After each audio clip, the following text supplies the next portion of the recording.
everybody. Welcome to Firehouse Stories. My name's Bob, and this is Doug, and this is where you hear behind-the-scenes stories of the fire department and people that work in the fire department. And today, we're really honored to have a special guest, Brian, who was one of our compatriots at work, and he's got a couple of good stories to tell you. So I'll turn it over to you, Brian. Well, if you remember, Bob, in one of our previous episodes, I was talking about how I worked up at Sevens with you, but this was at a time when you were an acting captain, and some days you'd be there, some days you'd be somewhere else. And on this day, it was just me and another officer, because they were just starting to experiment with 2 people on an aerial instead of 3. And so there was a little bit more pressure on me to know how this vehicle operated, because I didn't have another firefighter there to coach me along. Mm-hmm. So we practiced with this thing. It was the old snorkel, which was like a battering ram with a nozzle on the end of it. That wasn't a normal truck there, was it, at Sevens? No, that was a spare. So the regular... you weren't used to this one then? No, and I really wasn't that used to any of them at this point. Yeah. But this was definitely a strange vehicle, so I thought, I'm going to train with this thing the whole day. So out in front of the truck, every chance, out in front of the station. The bucket, like the snorkel, the bucket? No, the old squirts, telesquirt. Telesquirt. Sorry, I said snorkel, telesquirt. Okay.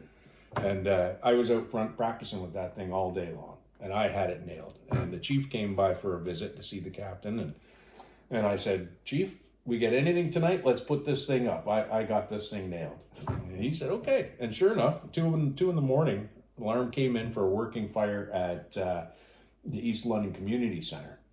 So off we go, driving like a bat out of hell. It was going forward, so I knew that it was in drive, but I couldn't see anything because the dashboard lights didn't work. And I didn't know that because I did all my training in the daytime. But it doesn't matter. How could it matter? I'm going forward. It must be in drive. Exactly. You know what you're doing. Halfway there, the chief radios, okay, Truck 7, this is your chance. Put it up as soon as you get here. The roof is going. So we pull up. And the old trucks, the way they worked was you'd first start in neutral and then engage the pump, go into drive, which puts it into a secondary mode, pump mode, and then you'd engage the PTO for the ladder and put it back into neutral, and then put the brake on, and away you go. So I jump out, and this truck had all the controls on the rear of the vehicle, and you'd stand up on the tailboard and operate everything from there. And the first step is to put it in high idle before you do anything. So you get the ladder up, right? To get the ladder going, get the outriggers out, the downriggers. As soon as I hit it high idle, well, I guess I should explain this. On the way there, when I thought I was in drive, I actually was in the next level down, so 3 or whatever it was. And when I thought I had put it into neutral, I actually put it back into drive. And I couldn't see any of that. Oh, that's because of the dash with no lights. The dash with no lights. And as soon as I put it into high idle, the truck started driving down the street, because you could drive these things in PTO mode. You're standing on the back and the truck starts to move? Yeah. Away it goes. And it overpowered the brakes. It wasn't going really fast. It was going slow enough I could run and jump back up. Well, hey, Chief, just ask you anytime. I can put that truck up. Well, I'm standing there, and there goes my captain. He's on the sidewalk, and he's going backwards. And he says to me, where are you going? So I had to go back up. And they always taught you, if things aren't going the way you thought they should, shut it down, start from scratch. And then the second time I got it right. But well, that was something. Yeah. Yeah. Good thing it wasn't an opening or a cliff or something in front of the fire truck. Or the captain. Or a person. Or a person, yeah. Well, captain would have been a big... Well, yeah, it would have been. It would have been. Everybody would have moved up. Yeah, would have gone up a number. Seniority. Yeah, we were all in seniority.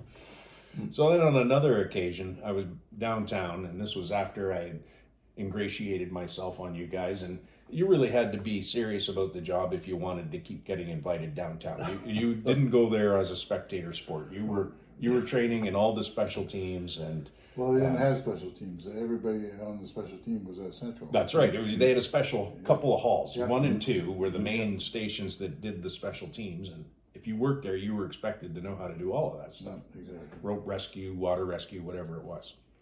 So at one particular time, Basically, you had to be a keener. You had to be a And keener. Bob and I being keeners. You guys were keeners. Were we? I remember Yes. you setting up the 3-to-1 hall system on the apparatus floor, and I looked at it like I was reading Greek. I'm like, how am I ever going to remember this, right? But one of the gags that was going on at the time was there was a bunch of bottle rockets going around. Everybody had bottle rockets in their locker, and I think there was one time you guys were up on the roof. From kids, right? And they Yeah, confiscated them, put them in their locker or toy box. The toy box. So one night, at one time, the police were investigating the business across the street, and they were using the platoon chief's office as surveillance.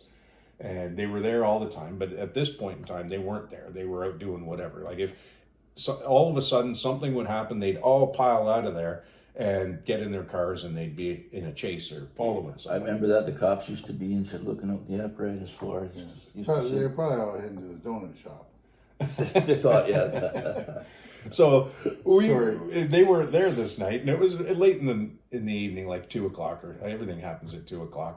And most of the guys had gone to lay down, but being the junior guy, there's no laying down till everybody lays down.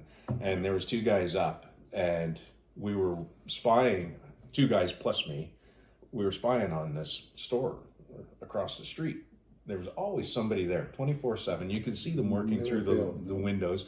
Every once in a while, somebody would show up with a suitcase, Yeah. and they'd leave the suitcase and leave in the middle of the night. So we got the bright idea to fire these bottle rockets over at the store across the street. And you could see, like, boom, boom, you'd put 2 in a can, and the guy who was working inside, he'd hear it, and he'd come outside, and he's looking around the parking lot, like, what's going on here? Eventually, he'd go back inside, boom, boom, and we are in stitches laughing. We've got the lights out at the station. We're up, like, 3 floors up, so we're above him. And at one point, the Legion next door closed down. So you're up on the roof? No, we were inside, firing them through the window. Oh my God. And when the Legion closed down, one of the guys, old military guy, walking straight and stiff like this, he's walking on the sidewalk just as we fired these bottle rockets, and they blew up 6 feet above his head. Well, he was either shell-shocked or deaf. He, didn't even flinch. Like, this guy was as solid as a rock. You should have hired him. Which just made us laugh even more. Well, just like usual, the girls in communications called the police because they thought somebody was firing a gun. And I'm pretty sure this was the first of these incidents because the police didn't yet figure out that it was us that was firing these things. Right? So we come across some bottle rockets. That ended it for the night, right? And the next day shift, because back then you were either on nights or days, but the next day shift, the platoon chief came to me. Great guy. This was my first platoon chief, and I really loved this guy. Old Borny, I can say that. Yep. And he came to me and he said, here, you've got some bottle rockets. I said, yes, sir. He says, can I have 2? I said, yes, sir. So I went. Don't want them all, just 2. I went and got him He 2. wouldn't want to steal the fun. He did the commando crawl down the hallway to the communications center and fired the bottle you rockets. remember when we were talking about the ghost? This is the same hallway, same station, and the communications girls were at the end. Yeah. This is where I went in. Made the ooh. Yeah, probably. Got caught. Yeah. You guys told the ghost story. Yeah. Yeah. That was funny. It was. Gary, I'm just making sure that people that watch this all the time know what we're talking about. Well, that was the end of it anyway. He fired the bottle rockets at the girls in communications. Said, stop calling the cops on us. You could open the door there, and all you would see was the back of the communication panels. The girls would have to walk around to come out the doors, right? And behind them were the windows. So Borny could fire this in and hit the back of the panels. Boom, boom. Scared the snot right out of them. Yeah. Yeah. Well, boys will be boys, and back then we certainly were. Yeah, we had a lot of fun at the fire department. It was a serious job, but we certainly enjoyed it when we weren't being serious. And thanks for listening. And we post every Friday. If you like it, please press the follow button. And if you'd like us to come to your mailbox every Friday without having to look for us, please subscribe. Bye now. But